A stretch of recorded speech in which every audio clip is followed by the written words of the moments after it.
Good day, everyone. We are Chong Dek Wei, Tan Chin An, and Chin Jianxun, and we will be talking about the principles of thermodynamics in the heat pipe from the first law of thermodynamics and the second law of thermodynamics. As the name suggests, heat pipe is used to transport thermal energy efficiently due to its high thermal conductivity.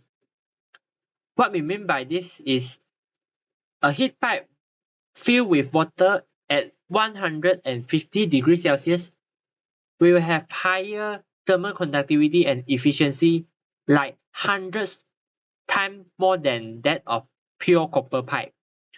Because, as opposed to what we think, heat pipe is hollow and filled with working fluid, like pentane, water, ammonia, methanol, and we utilize the large latent heat of this working fluid to transport heat very efficiently. In the evaporator section of the heat pipe, the working fluid absorbs heat and vaporizes. The vapor will flow to the condenser section through the adiabatic section and release heat to the surrounding and cool down. Then the working fluid will condense again, become liquid, and the liquid will flow back to the evaporator section by the wick in the heat pipe through capillary action. Heat pipe is used in many fields due to its simplicity and functioning without the need of external power source. The first application of heat pipe is the separation of heat source and sink, like in every laptop computer, where one end is attached to the CPU and one end attached to the fan to cool down the CPU. The second one is temperature flattening. Due to the nature of heat pipe, which will eventually reach a uniform temperature, it is used to cool down parts. It is used to regulate temperature which has very high temperature gradient, like unevenly heated area on the satellite and rocket, where one side is faced to the sun while the other side is not. The temperature difference in like satellite and rocket is different very much, and connecting it with a heat pipe can regulate the both type of temperature without the need of external power source. The other applications of heat pipe is the heat flux transformation and temperature control. Okay, thank you, Dek Wei, for the explanation. My name is Chin Jianxun, and I'll be presenting the first law of thermodynamics. So the first law is that the total energy in a closed system will always be constant, but it can be changed from one form to another. So there are two ways that we can supply energy into a closed system. The first way is that we heat the system. We add heat energy to the system. And the second way is that we do work done to the system. So the heat and the work doesn't appear out of nowhere. It's like the heat released from a burner or heater into the system, and the work done is maybe from a turbine or fan into the system. Hence the equation, the change of internal energy equals to heat plus work done. So in our specific analysis of the heat pipe, which is connected from the CPU processor all the way to the cooling fan, it cools the computer efficiently. So if you break down the structure of the heat pipe, it is shown here. So Q in from the very hot CPU processor evaporates the liquid in the wick into a vapor. The vapor then travels to the opposite end of the heat pipe, which is then cooled by the cooling fan, which condenses back into the liquid, and the cycle repeats itself. So we have Q in here, which equals to m dot mass flow rate times latent heat of vaporization. And we have Q out here when the vapor is condensed into liquid again. Q out also equals to m dot times lambda.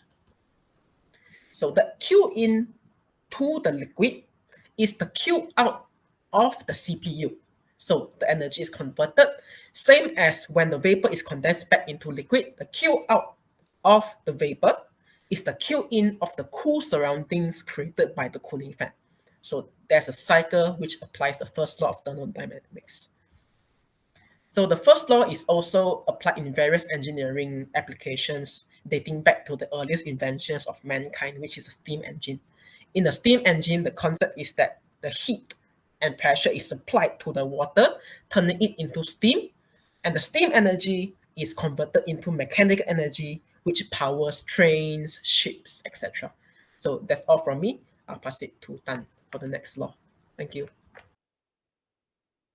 Good day, everyone. My name is Tan Chin An with entry number 212965.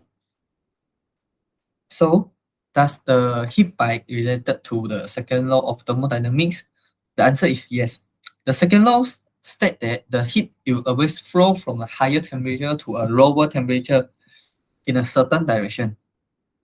So, and in this heat bike, the heat will the heat bike obeys this principle by transporting the heat from the hot end from the CPU to the cold end, which into the sink, such as fan in the electronic component.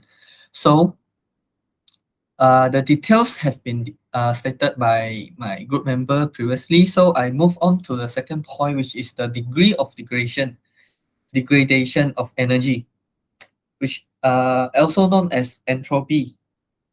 So the entropy increased for at the hot end, but decrease at the cold end. But the net entropy will slightly increase because the presence of the friction loss and the non-uniform temperature distribution in the working fluid. So if the entropy of the heat pipe increase, the temperature difference between the hot and cold ends will decrease. So it will reduce the ability of the heat pipe to transfer heat efficiently. So the third point is Kelvin-Planck statement. Kelvin-Planck statement states that the heat cannot be converted completely into work without any other effect. So heat pipe do not perform any work, but they do rely on the basic principle of thermodynamics to transfer heat. In heat pipe, the Kelvin-Planck statement is used to evaluate the maximum theoretical efficiency of the heat pipe in transferring heat from one location to another. So the formula is the maximum temperature difference, which is Q cold at the cold end and minus Q at the hot end divided by Q input by the hot end. So this is the efficiency. So the engineer can find out the method to produce the more efficient heat pipe by using the Kelvin-Planck statement. So until today, many computer industry continue to work on to develop the new and improved method for heat transfer in heat pipe to increase the performance of CPU. That's all from me. Thank you.